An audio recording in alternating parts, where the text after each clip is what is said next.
Well, we are very fortunate to have Minda Harts with us today at the full-time MBA and MS Business Special Guest Speaker Series at Mays Business School, Texas A&M University. Welcome so much, Minda. It's awesome having you here.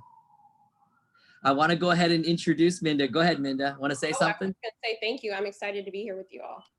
Yes, it's great to have you for sure. Let me go ahead and introduce Minda to you all. So Minda Harts is the CEO of the Memo LLC, a career development platform for women of color. She is the best-selling author of The Memo, What Women of Color Need to Know to Secure a Seat at the Table. Minda is an assistant professor at NYU Wagner. She has been featured on MSNBC's Morning Joe, Fast Company, The Guardian, and Time Magazine. Minda frequently speaks at companies like Microsoft, Levi's, Google, and Bloomberg on topics such as leadership, managing diverse teams, and self-advocacy.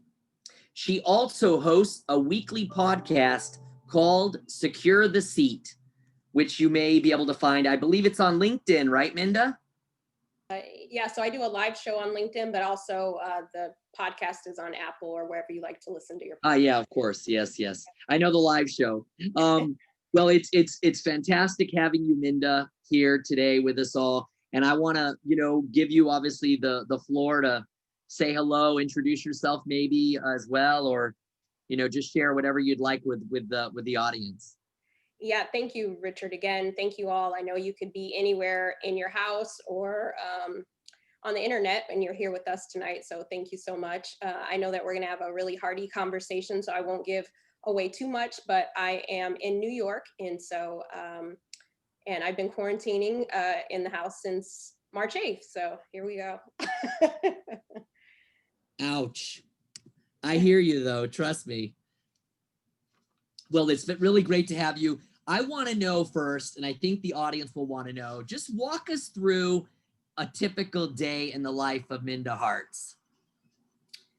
Yeah, well, now it's a little bit different, I guess, since my book came out a year ago, the first version of it, and then the paperback came out just about a month ago. My days, I tend to, well, right now I'm writing 2 new books. I'm writing 2 books at the same time. So a lot of my day is writing, trying to meet my word count so that I meet the deadlines for my editor. So a lot of writing, a lot of research, and then I may do 2 to 3 speaking engagements a day. And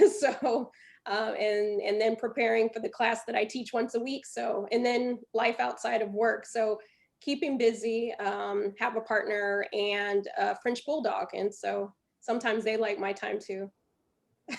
Yes, for sure. Absolutely. Actually, I should actually tell the audience that actually, how I came across you, Minda, was you were one of, I believe it was the top 40 most, let's say, wanted guest keynote speakers of 2020.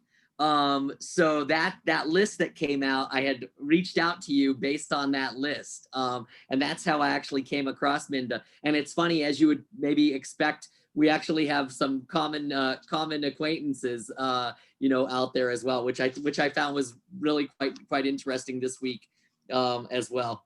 I'd like to know, what was the catalyst for you leaving a successful career as Senior Director of Development at UCLA back in May 2019 to focusing on your organization, the Memo LLC? Yeah, great question. So I worked at a lot of people don't know this, but I worked at a fundraising consulting firm, and our clients were people like UCLA and some of those things. So I actually worked at a firm that would hire us on to be on-site consultants. And so I spent a good portion of my time at the firm at UCLA, which about over 11 years they were a client of ours. And so it was a very, lucrative position that I held, got a chance to connect with some of the most wealthiest individuals in the United States, helping people put their names on buildings and all those sorts of things. So I definitely had a very nice role in title, but I had other issues that I was dealing with, and those issues being the only woman of color in many of the situations that I was in. And so even though I was in what on paper looked like a really great situation, I was still dealing with a lot of overt and subtle racism in the workplace. And being in my corporate role for about 15 years, you start to tend to settle into those things, right? And you think, well, this must be what I'm going to have to deal with. This must be what the workplace is going to be like for someone who looks like me. And it was in 2013, around when Trayvon Martin's murder happened. I was living in Los Angeles, and I started to think about what was going to be my advocacy. What did my legacy look like? Is it that I just made, 6-7 figures, or that I actually made the workplace better for people who look like me? And in return, if you make the workplace better for women of color, you make it better for everybody, right? Because it's basically the humanizing the workplace, making sure that the workplace works for everybody. So it really was in that moment, Richard, that I said, I didn't know what it looked like in 2013, but I knew that I needed to figure out how to use the resources that I have to be able to make it better, right? Because the reality was, some of the tears that I cried in the workplace, or some of the experiences I had, my grandmother had experienced, 40 years before. And what was I going to do to make sure that the next woman of color doesn't have to experience some of the same microaggressions and missed promotions and, lack of advancement and the wage gap, all those things. And so I knew that I couldn't tackle it all on my own, but I knew that I needed to do something. And so it took me a little while before I figured out what that was, but it started as a blog, a Monday blog called Memo Mondays. Before I ever had a book, I would write, I said, what could I do? Because again, we say women in the workplace, but oftentimes when we mention women, we're mostly talking about white women, and then everybody comes after, right? Any other group. I mean, that's just historically how it's been. And so I wanted to be able to talk about the experiences of women of color, because two things can be true at the same time. We can both be women in the same workplace and experience it very differently, right? There's just some things that a white woman will never experience that a Black woman will, and maybe vice versa, right? But we don't necessarily talk about those things. And so I wanted to use my experiences, and I said, I'll start with a Monday. Every Monday, I'll commit to writing this blog or newsletter and putting it out. And then that was in 2014, I'm sorry, June of 2015. And then every Monday since, I've put out a memo, but the company definitely evolved over the years. And eventually all those Monday memos became a best-selling book called The Memo: What Women of Color Need to Know to get a seat at the table. Wow, that's amazing. Well, that clearly takes me, in a sense, it answers my next question, which was, what was in a sense, the motivation of why you call it The Memo? Clearly you answered that. Who's your target audience, would you say? Well, I'll say this, because I think that this is really where the shifts happen, that I think is a really important piece of the puzzle for those who haven't had a chance to read the book yet. So originally, when I wrote the memo, I wrote it with women of color in mind, right? Because there had not been a business book, a career book, that talked about the experiences of women of color in the workplace. Yes, women as a whole, but not the intersection of that. And so if you can believe, in 2019, the first book about women of color in the workplace by a major publisher was my book.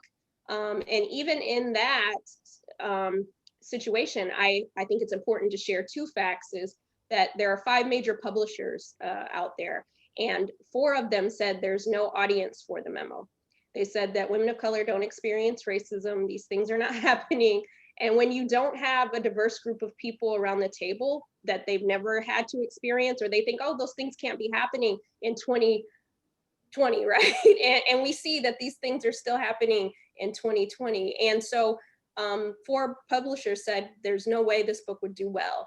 But 1 said yes. And I think it's important for all of you to know that all you need is one sometimes, right? All you need is one person, one place to be invested in your success. And they saw that, oh, I guess there is a gap for career development, and let's see what happens. And so I'm so glad that they had that understanding. And now look at it, right? The backdrop of what we're in, this racial unrest, and now companies, they can't get enough of talking about race, right? Now all they want to do is talk about diversity. So it's really interesting how, when people of color wanted to talk about these topics, they don't exist.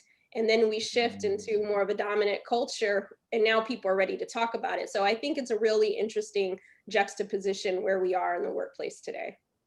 Yeah, that's a great way to put it. There's no question about it, because all of a sudden, right, it is at the front of everyone's mind. I was chatting with Paige, one of our MBAs who's on here right now, just prior to you coming on, and we were specifically talking about that, how like over the, since the George Floyd, incident, tragedy, things have just sort of exploded out there. More organizations, companies looking to hire DE&I experts and so forth. It's truly remarkable what's happening. Within the memo, you share fairly personal stories of how your journey through corporate America has been immensely different from your white counterparts. Those stories also highlight certain individuals that have had lasting impacts on you. Are you able to share an impactful example? Absolutely. I mean, the workplace wasn't all bad, right? There were some good things that came out of it. But I also want to mention something that I didn't say in my last question or answer, is that when I wrote the book with women of color in mind, but I also wrote it hoping that white men and women, men of color would read it, those who are gender nonconforming. I wanted others to read it who consider themselves wanting to be a better colleague, right? Even those who manage diverse talent, because you can't show up for me if you don't understand what it might be like to be me, right? And so I think that that's also, so I wrote the book for everybody, essentially. But what I will say is, when I was in my former life, it was two white men. They happen to be white men, Chuck and Rob. And Chuck and Rob really invested in my success. And I wouldn't have had the opportunities that I had if it wasn't for them. And again, being the only Black woman in my office in a professional role, they were in the rooms that I wasn't in, right? And so they were able to use their privilege. I do believe that success is not a solo sport. And they were still able to build their careers and still help me with mine, right? It didn't take anything from them. And I think that in this context, oftentimes we talk about privilege, right? And I think that privilege doesn't have to be looked at as a negative thing. It can be a great thing, right? Because you can still build your career and have your seat and still lend that privilege, or speak someone's name in a room, or if they're thinking about hiring, oh, have you considered Minda for that role? I think she'd be really great. That takes nothing away from a person. And I think the more that we can show up for each other, and if you were to look at Chuck, for example, and me side by side, you would think like, where's Waldo? One of these things don't belong here. Like, he was like 30 years older than me. We look like we couldn't have had anything in common, right? And I think that once we get to know each other and really close that empathy gap, we'll find that we have more in common than we think we do. And again, I'm so glad that I was able to connect with them on a level to articulate my value too, because I think part of securing your seat at any table or building your own is letting people know what you're building, right? Letting people know what your interests are so that they can help you. And I think that that's something that we also have to lean into. Yeah, I mean, that's a great example for sure. And if you think of it traditionally, right, if you think of development, if you think of fundraising and so forth, I mean, that's probably right. The old school line of thinking would be exactly that. And so I think your example is very like today, which is great. So what do you think? What is corporate America getting wrong when it comes to the advancement of women of color? Hmm. Well, I think that there's a lot of room for opportunities and possibilities. And I think that even in this year, 2020, when we think about so many companies externally facing said Black Lives Matter, right? I mean, there's still some companies that never did say it. So I think that's problematic, first off. So we won't talk about those companies, because anyone who hasn't said it yet, clearly they have a lot more work to do than some of the others. But in my opinion, but I think for those who externally facing said that Black Lives Matter, I think it was important because you also have to signal to the people inside the Black and brown lives have to matter inside of your workplace too, right? So what are we doing? You can write the checks and you could say the forward facing things, but I think right now corporate America has the opportunity to make sure that the workplace works for everybody. And it's not about hiring, 100 women of color and filling your seats or, the Zoom room. It's about equity, right? Do those people have an opportunity to grow in these positions? Are they being met with being humanized? Do they have a voice at the table, right? Do they have stake and skin in the game? And I think that for those companies who don't have a lot of diverse talent, I think it's important to create a culture in which that diverse talent would want to stay. Because even if you get them, you're not going to be able to retain them, and then you can't advance them. And so I think part of it is making sure that systems are in place, and then also managers, right? When I was writing the memo, I interviewed over 100 women of color, and 70% of them said that they felt like their managers were not invested in their success. And that's a very high number. And if you think about advancement, right, oftentimes that comes from your manager. Your manager has the capability to help promote you, right? Speak your name, give you those stretch assignments. And if women of color feel like their managers are not invested in their success, that's a problem. So I think that corporate America needs to provide their managers the tools to be able to invest in everyone on their team. I teach a course at NYU called Talent Development, and I always ask the leaders in the class, I say, how much of your workforce do you want to use? And of course, everybody says, everybody, right? I said, well, you know what? You have to invest in everybody. You have to get to know what the strengths are of the people on your team. You have to ask them, what does good look like, right? And I think that corporate America is not asking women of color, what does good look like? What can we provide you so that you could do the best work of your career while you're here? And I think oftentimes we're just invisible. We're not even thought of as people to be promoted. And so I think we have to start with those conversations too. Yeah, no doubt. Well, I guess on the opposite, what would you say that corporate America is doing right? Would it be those companies that are doing those things? Yeah, I think so. I definitely think so. I think at least for those companies. So let me put it in real time, like context. A year ago when the memo first came out, there were companies who were afraid to bring me in, right? Because if we talked about women of color, we talked about anything that was even remotely, maybe not positive in their mind, then that means that this place has a problem, and we don't want to admit that there could be a problem here, right? But no place is perfect, right? So there were those moments where people would, I'd have partners at companies or CEOs say, well, what exactly are you going to say? Tell me exactly what you're going to say, because I don't know if we're comfortable having this conversation, right? And so then I'd come and we'd have the conversation, and then they'd be like, oh, that wasn't bad at all. We actually needed that conversation, right? But if you're not used to even talking about race, it may feel uncomfortable for people, right? But think about how uncomfortable it's going to feel for the people who are sitting in your company and never get to, we say bring your authentic self to work. Well, whose version of authenticity are we talking about then if I can't bring myself to work, right? If we can't talk about the pieces that make me who I am. And so, but now, I mean, you mentioned it, Richard, I'm on the top 40 women to book for 2020 because now they can't get enough of having the conversation. Right now they want to talk about it. But so it's interesting, again, but we can't just talk about it. So those companies that are willing to lean into their courage and push aside their caution, I think is really great. But I think those companies where we actually see some movement. So for example, Google, they have a retention program that I'm really a big fan of, because they said, you know what, we're having some issues with our retention numbers of people of color. And so they created a program, and they were able to retain 84% of their people of color who went through that retention program. So there was coaching, there was sponsorship, there was intentionality. And so I think when we have intentionality and we have accountability, there's so much that we can do. No doubt. How can someone become an ally, and what does allyship look like? Great question, because I think that we hear it a lot, right? I don't really like the word ally. I'll put that out there. I don't know if that's controversial to say in the room, but I don't like the word because I think that it's a little watered down. I feel like everybody's an ally, right? You know, it's easy for everyone to say that they're an ally without actually doing anything.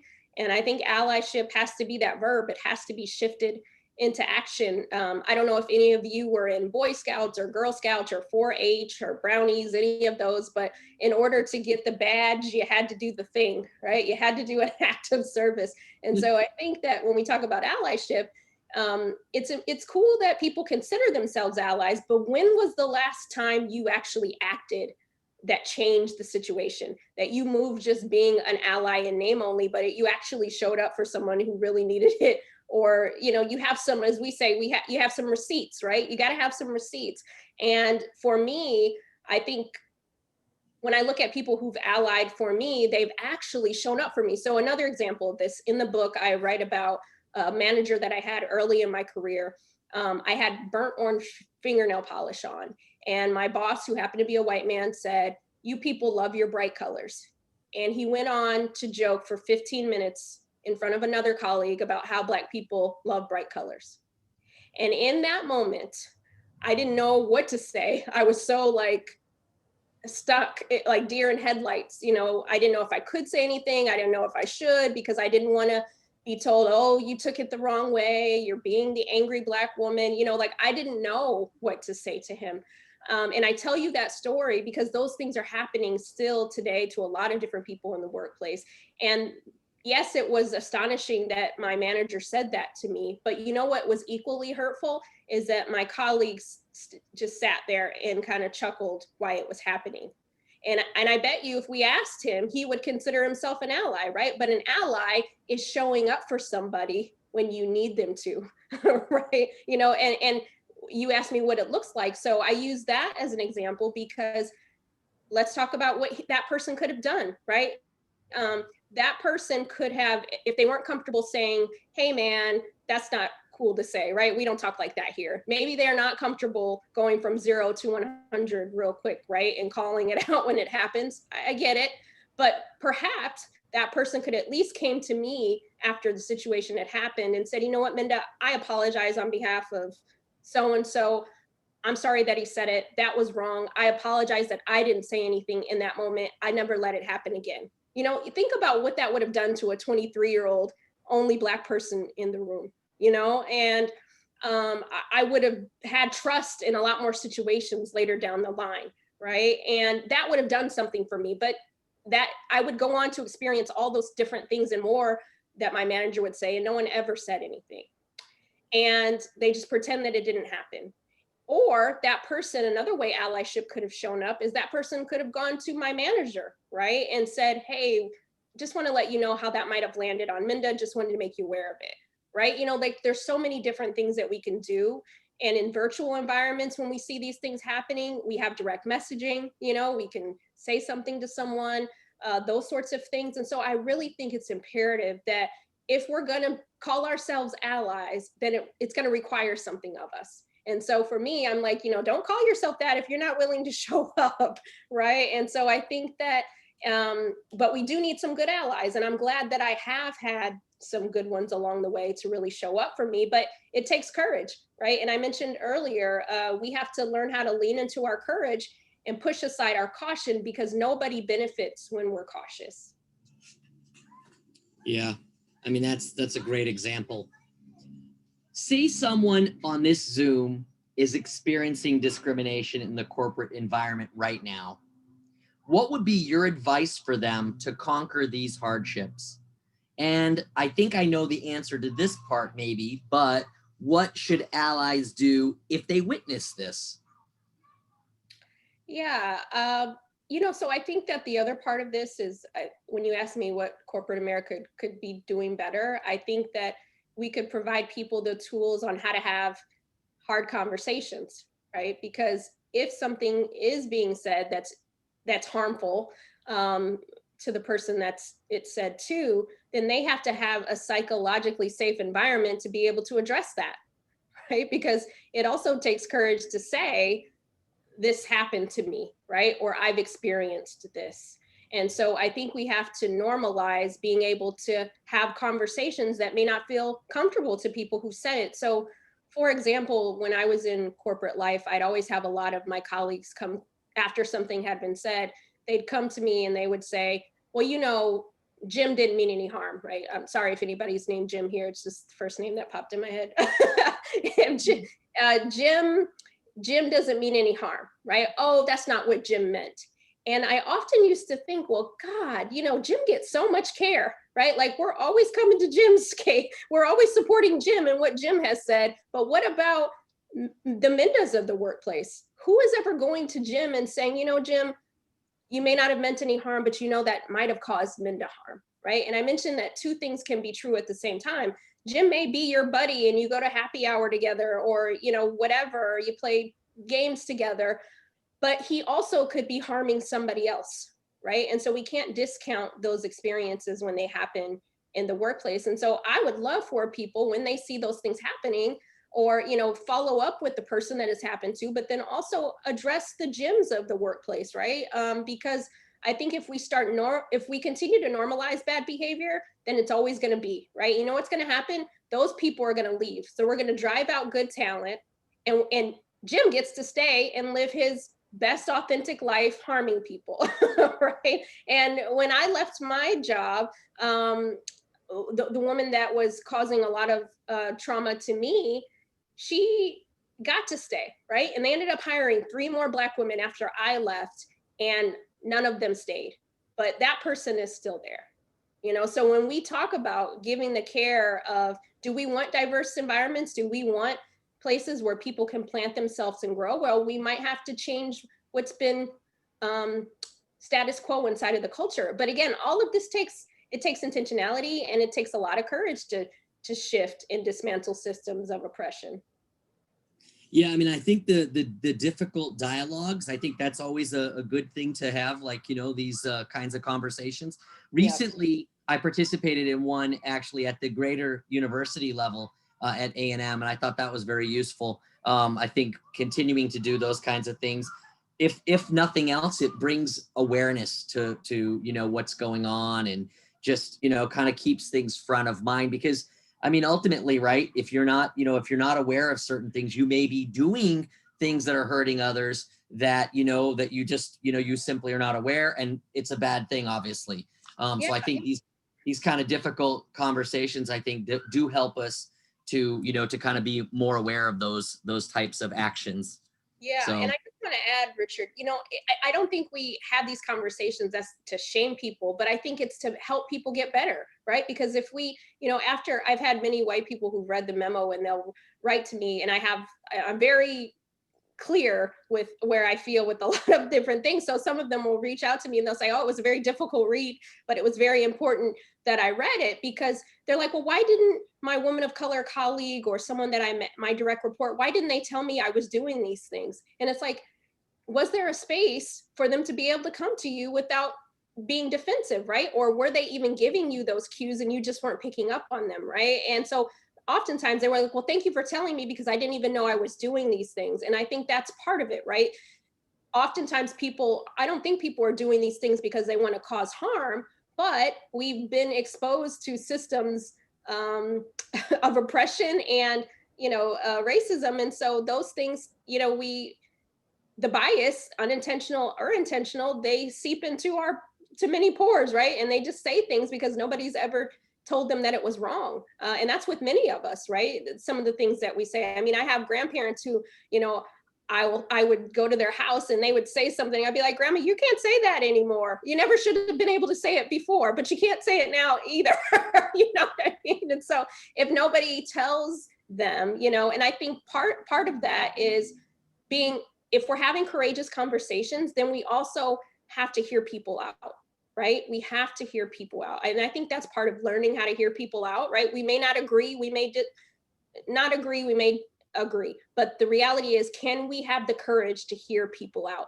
Can we have the courage to be a courageous listener? Because if somebody is coming to me and telling me this, again, whether I agree or not, it still took them a lot to be able to say this. And then I have to sit with it, right? And when we talk about corporate America really is fine. It's the people inside corporate America that have to change, right? And so we have to decide, do we want to do better? And I think those are the hard questions that each of us has to ask. Are we willing to unlearn some of the things that have been comfortable?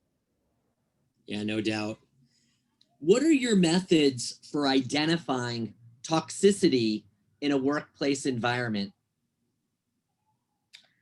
Yeah, I think so. I look at the workplace like any relationship, Richard, and this may sound crazy, but just like if you were dating somebody, right, and you know when it's toxic, you know, maybe they are not calling you back, they're not texting you back, they've they've stood you up, they've called you out your name, they've done everything that makes you feel bad about yourself, right? You know, we would easily be able to identify. We would tell our friends, you know, girl, hey, don't date them anymore, they're causing you a lot of trauma, like, you know, fall back.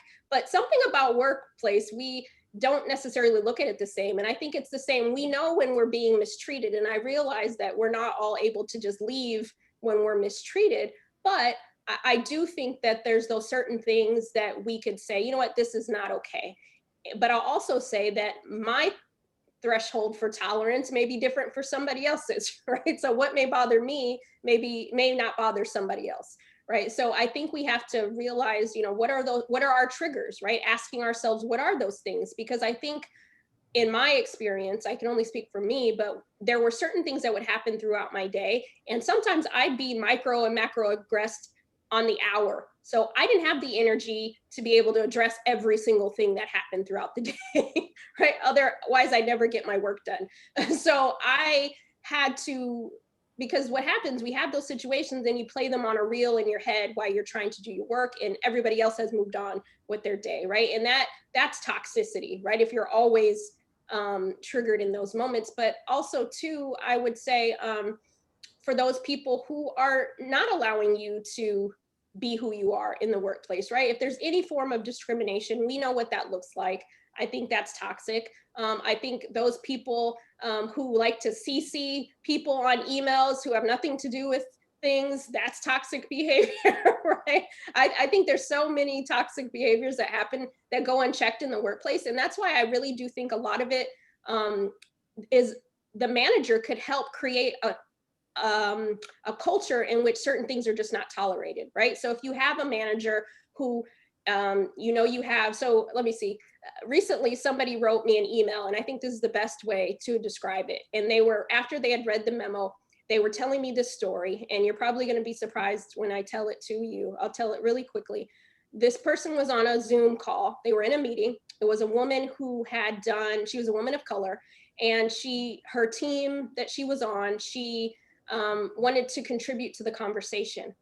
And she found some information that she wanted to share on the next all staff meeting.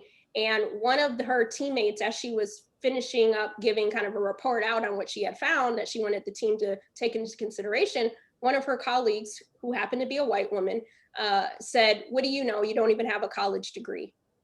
Nobody said anything. The manager didn't say anything. Colleague didn't say anything. Everybody went through that meeting with nothing being said. And that is toxic as heck. Okay, that's very toxic. And I think that what would have been really amazing had the manager said, you know, "Hey, Susie, we don't talk like that here. Minda, would you continue on? We'd really like to hear more about that project," right? Zero tolerance. But when we continue to let those characters continue to say those things, and I guarantee you that probably wasn't the first time that person has said something like that, right? We all can point to those people.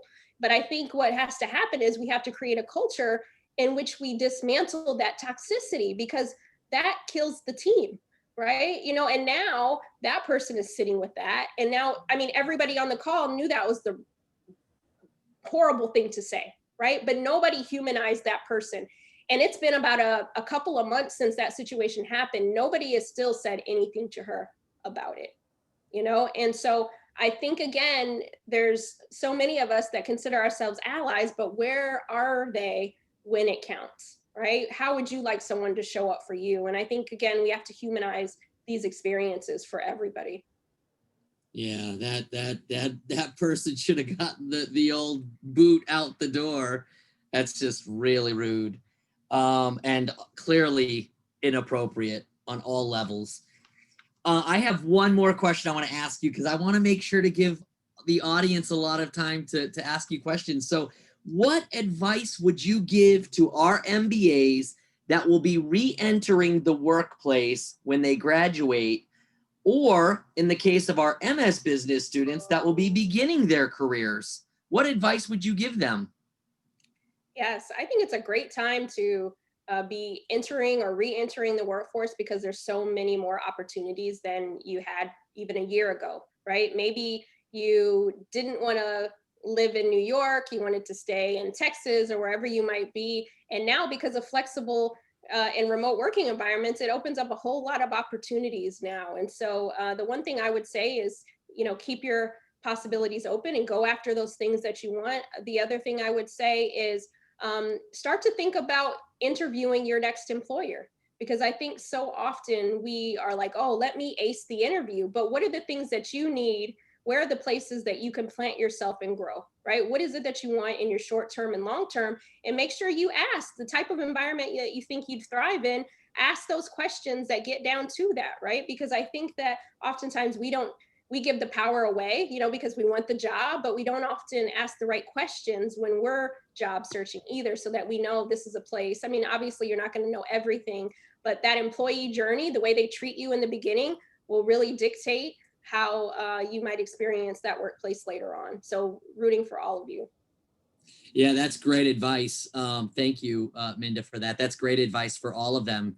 I think usually in the interviewing process, you get a lot of signs, in a positive way or in a negative way throughout that process, how they treat you, what kind of respect they show, et cetera, et cetera. So I think that's really good advice. Got a few questions already in the chat. Feel free, if you want to ask your questions directly to Minda, you can just raise your virtual hand and I'll call on you. Priyanka asks, in your experience, what kind of managers are most likely to invest in women of color? Oh, I wish I knew the answer to that, because I would have been working for all of them if I could. But what I will say is I do appreciate that question. But I think that this is part of that interviewing process, right? Making sure you ask. Let your manager even know. I think oftentimes we hope if we have a good manager, they'll be invested, right? They'll ask what they need from us, need what we need to be successful. But the reality is not every manager is up to the task, right? A lot of people are promoted that may not be the best people managers, right? They'd be better off as being individual contributors if we're being honest, but they're in the role. And so if they're not invested, this is an opportunity for you to be in the driver's seat of your career, right? And so that's something that I had to learn to do, is let my managers know what good looks like for me, what I needed them. So if they didn't have an agenda, I came with an agenda. If they weren't offering me certain things, I would ask for them. And I just want to encourage all of you, self-advocacy, in my opinion, is one of the greatest forms of self-love. People are not going to know what you need unless you tell them. And even when you tell them and they don't help you, that's also a good thing for you to know, is this the type of person that is going to help me in my career, right? Because sometimes it's better to know one way or the other. And so if you're asking for those things and your manager's not providing you them, then that's another telltale sign that this is probably not going to be the place that's going to get you to, this is not going to be the sponsor for you, right? Maybe it's going to have to come from another department or another person, whatever have you. But I think understanding, many of you probably know Maslow's hierarchy of needs. If you think about it from a career standpoint, what are your career hierarchy of needs? What is it that you need from a manager? I know for me, bottom line, my basic need is feedback. I need to be working for a manager that provides me feedback, right? Like I need that. And you have to figure out what is it that you're going to need to be successful and ask for those things. And so I think oftentimes, and you can even manage up, right? Maybe the manager just doesn't know how to be invested in your success. And so you can also start to have that kind of conversation. That's great. Deepa asks a good question. It's actually related to your example you gave earlier. What would you say today, Minda, in response to the boss about the nail polish incident, for example? And how does one handle this? Yeah, I love that question. Well, today I probably should just send him a copy of the memo. I don't even know if he he probably he probably wouldn't even know it was him. But I love that question. I think now what I would do is, after the situation happened, I'm not the type of person that is gonna be confrontational out loud unless I absolutely need to. And so you have to find your authentic voice and how you handle the situation. So for me, I would have scheduled time with him after, and I would have said, we'll use Jim because that's my friend here tonight. Jim, I just wanted to let you know, when we were in this situation before, I know you might not have meant any harm, but what you said was offensive to me. And I'm so glad we got to have this conversation, because I knew you would understand, because I know you wouldn't want to do that again. Good to see you. And we're moving on, right? Like, I would just let him know. And I think the other part of that is, I think oftentimes once we've said what we've said, then we start to rationalize, well, what are they thinking, right? Is there going to be backlash? I think that's part of why oftentimes we may not say what we need to say, because now we're attaching ourselves to how they feel about it. But that's where I would encourage you to divorce yourself from it. You've said what you needed to say to create psychological safety for yourself.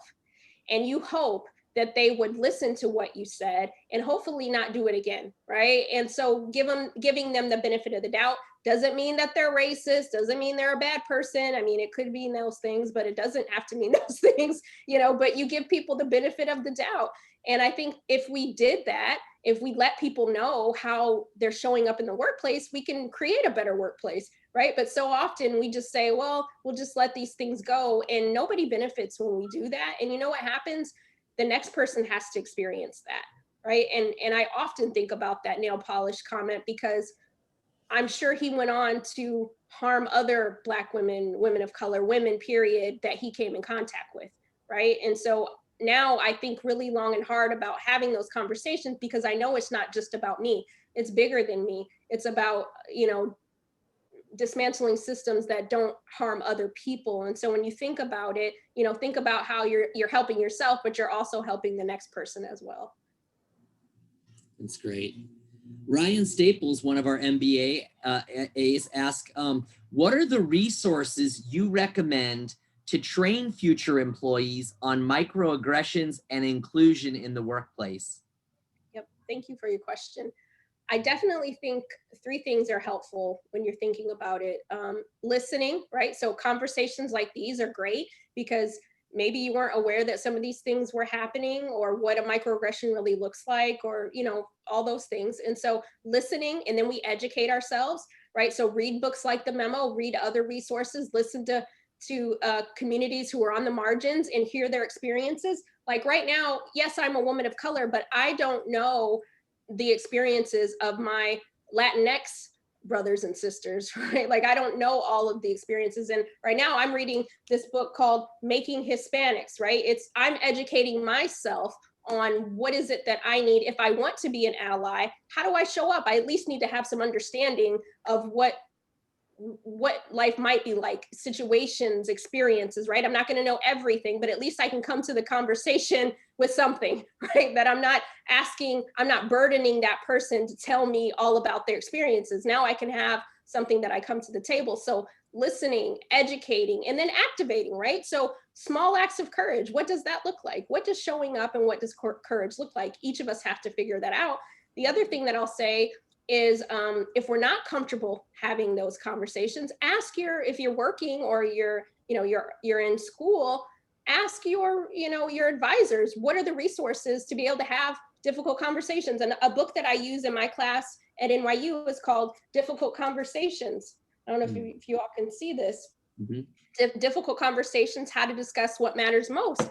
And I think that a lot of us don't even know we don't have good communication skills to have these conversations, right? We don't have the range, so you can't really go to somebody so I really think about us having the tools, listening and educating, because think about it, if we all educated ourselves and we listened to each other, we'd be so much better. We'd be so much further along. And a lot of this is relationship building. Get to know people, right? If we get to know people and know their experiences, then we'll be like, you know what, Minda's my friend, or, I resonate with Minda, so I'm going to show up for her because I know her. So when someone calls Minda an angry Black woman or whatever the case, you can say, actually, I've spent time with Minda and that's not who she is, right? But if we don't know each other, then you can't say that about me, right? Or you feel like you can't. And so I think if we get to know each other as humans, right? Because the last thing I'll say to this is, which I think is important, right now I'm working, as I mentioned, 2 new books. And one of the books I'm writing is for young adults, young girls of color. And I've been doing these roundtables with young girls of color from 14 to 20. And I asked them, I said, what is it that if you could write a memo to, you know, people who don't identify as the same color as you, what would you want them to know about you? And the resonating theme that I heard from these young girls were, I just want them, white people they were referring to, I just want them to see me how they see their daughter, how they see their brother, how they see their wife. I want them to see me as a person. And it hurt my heart that at 14, these young girls felt like they're not being seen, right? That their experiences don't matter. And I think we have to get it right so that they inherit better. That's great. Vivian asks, like the question that was just asked, what kind of diversity efforts are the most successful on a company scale, would you say? I think it's hard to tell, but what I will say is diversity, inclusion, equity has been around for almost 40 years, right? So when people say, oh, it takes a long time to move the needle, not much has changed since, you know, the 70s, in the 60s when this came out. Another good resource is Diversity Inc. if you're interested in getting into, you know, D&I. But I think that it's not a one size fits all, right? Every company has a different culture. And so we have to investigate what is going on, what are the symptoms, what's under the hood, what is it that each place needs, and it's different. But what I will say is if we look at 2020, for example, and I think 2020 is such a great case study in so many different ways, because so many companies would say, you know what, we're just not there yet. These things take time. Look how fast a lot of companies moved in 6 months. They were able to hire, they were able to put people on boards. They moved very quickly, right? All of a sudden we have budget to do the things we said we didn't have budget to do. So think about if we have intentionality and we have accountability. So companies like Starbucks have just implemented metrics tied to diversity. Like their executives won't get a bonus unless these metrics are met. And I think we have to be radical, even if it's forced, right, to change culture, if that's the environment we want. And I guarantee you, if an executive thinks they're not going to get their bonus checks, they're going to figure out how to meet those metrics, right? And so I think we have to scale much faster, and I think we have to be honest with ourselves. And sometimes we need to, what do they call it? We have to incentivize people to do better. And I hate to say that that's what we have to do, but I think we're at that point. Yeah, very good. Good examples. Bryce, one of our MS business students, asks you, as a woman interested in securing a senior management position in an organization whose senior management team is comprised solely of men, what kinds of interview questions should we be asking them? Great. So I'm actually, I'll talk about what I think, but I actually want to put it back on you. What interview questions are important to you, right? And I think we have to understand our why. So if we're going into an environment, what are the questions that we want to ask? Like in my past life, there's situations that I was a part of, and I'd be like, okay, I know the right questions to ask now. I didn't ask those questions, right? You know, so one of the exercises that I do with my students is I have them rewrite their job descriptions, you know, because many of them are working full-time jobs. And so I ask them to rewrite their job descriptions and ask the questions, the interview questions that really get to what the job is, right? You know, so I would ask you to think about that, right? If you're interviewing for the role, think about the job description, think about the questions that you would like to ask them. So if you do, if I mentioned that, how could I put it? I mentioned that for me, I am really curious about how people manage, right? And so I would ask questions based off of, when they ask me, do you have any questions? Actually, I do have a few. And I would ask those questions that I need to know. Now, again, you're not going to get all the answers that you want, but you'll be able to piece together those things that are important to you. And I would ask them, you know, if I'm in a meeting with, you know, all of the leadership team and someone says a microaggression, how would you handle that?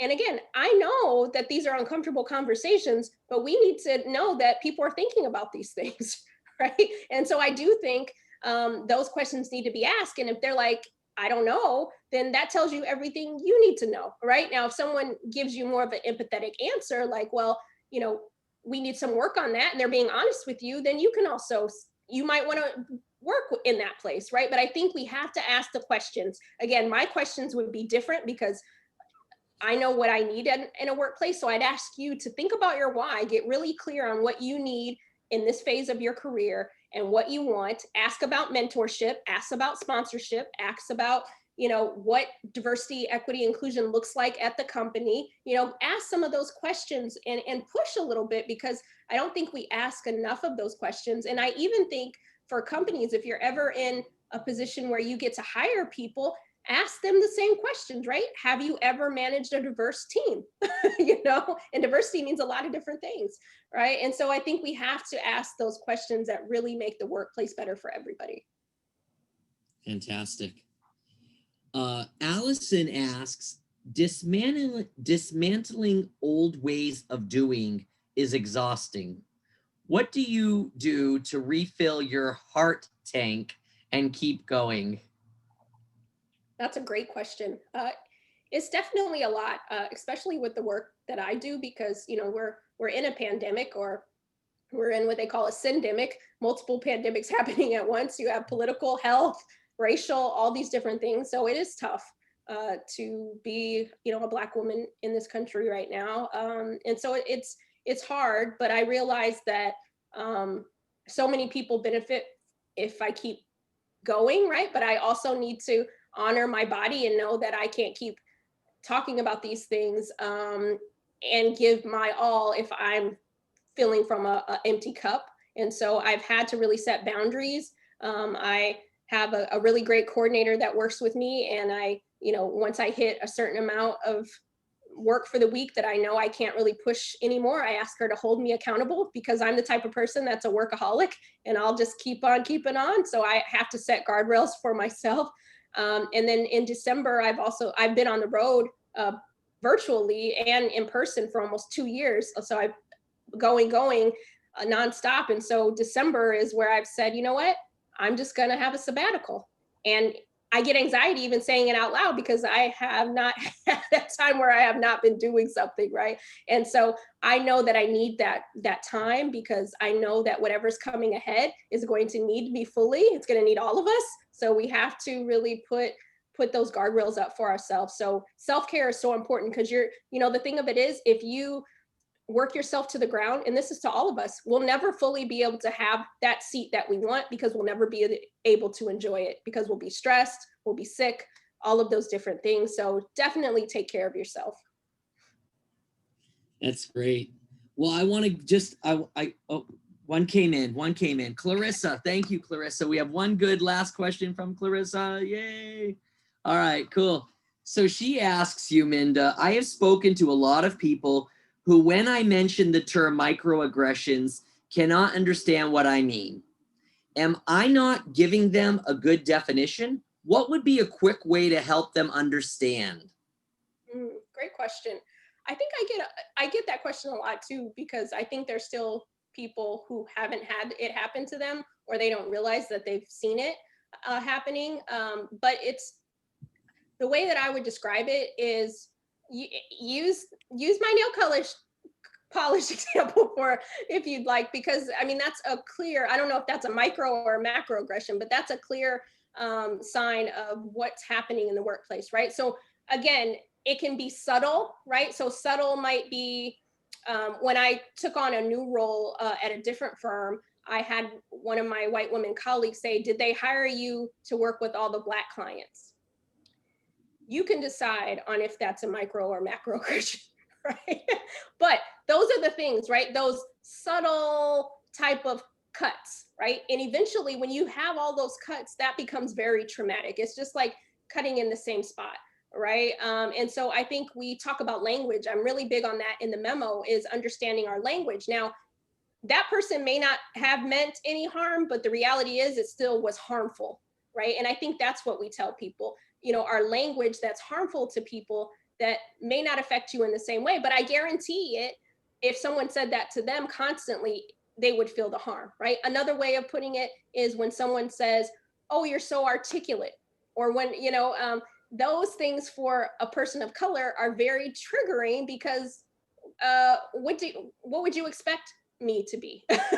You know, and so again, those are very like, but do you tell your white counterparts, wow, Jim, you're so articulate, you know, but we always hear it on our side. So thinking about the language, right? But again, if you don't know that we don't like when you don't appreciate when you say those things, then you'll keep doing it, right? That's why we have to have these conversations. They're very uncomfortable, but we have to have them. And listen, we don't want to have to tell you this, right? But would you prefer us to continue to hold it in? And I think that's the piece, right?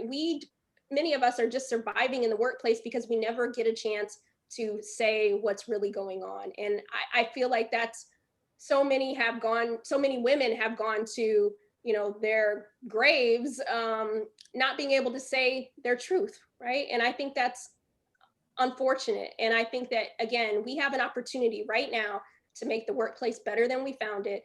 And that requires us to lean into our courage, push aside our caution, because nobody is going to benefit, not even ourselves, if we don't. So, you know, so it takes courage, but let's just say a year ago, we weren't having these conversations in the workplace, and now we are. So let's keep our foot on the gas and keep moving forward. Great question, Clarissa. Minda, we have reached our 1 hour mark with 1 minute to spare. This is a great moment if you want to share like a departing thought with everyone. It's been fantastic having you. Thank you so much. I really appreciate you, Richard, for inviting me, for trusting me to come and speak to your class. It's a pleasure seeing all your faces. I know that these topics aren't like ice cream and dessert, but I guarantee you that we have the opportunity to listen, learn, and educate and make the workplace better than we found it. And for me, that excites me. I'm very optimistic about the future. And it's people just like you all that get to change that, right? We get to change it together. And so rooting for you, be well, yeah, and the world is yours. All right, thank you. Yeah, thanks a lot, Minda, and know that you've got friends at A&M. If we can ever help spread your, you know, your word and just, you know, what, you know, your messaging and, you know, tell everyone about your memo, the book, and so forth, just let us know. We're happy to help. Please, everybody, buy the memo. Tell somebody about it. Exactly. Thank you. Good all. to see you. Thank you very much. Thank you. Bye-bye. Thank you, everyone.